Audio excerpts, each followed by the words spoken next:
de la répétition. Si nous assumons le fait que dans l'univers tout est interconnecté, et que la conscience est ce qui précise dans l'espace et le temps, tant que dans le non-espace et le non-temps, l'objet de sa connexion, dans ce cadre précis, se libérer de blessures anciennes nous ayant été infligées par d'autres, est la seule et unique voie de rédemption et de libération pour notre âme face à l'évident fonctionnement de notre univers. Nous devrions dans ce cadre méditer ce tout qui, en pensée, nous relie ou nous coupe d'une forme ou d'un être radiant. Une dualité insidieuse s'immisce entre notre soi et ce prétendu autre.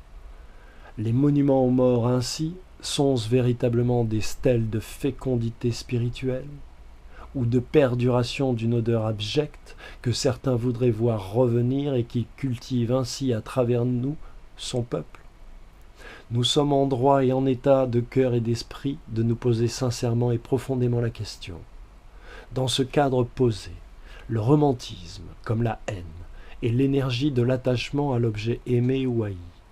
Ce romantisme naïf est déraisonnable dans le sens où il privilégie l'émotion à contrario du sentiment créateur perçu, pensé et projeté, visualisé.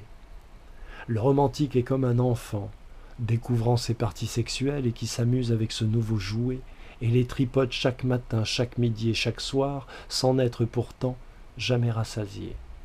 Une image de l'homme et de la femme moderne, déshumanisée. Plutôt que d'imprimer 1000 expériences de vie en leur âme éternelle, cet homme et cette femme moderne revivent les mêmes expériences préliminaires toute leur vie. Ainsi, le gaspillage s'inscrit en lui et en elle comme étant un phénomène naturel découlant de l'ordre des choses. Or, nous savons tous qu'il n'en est rien.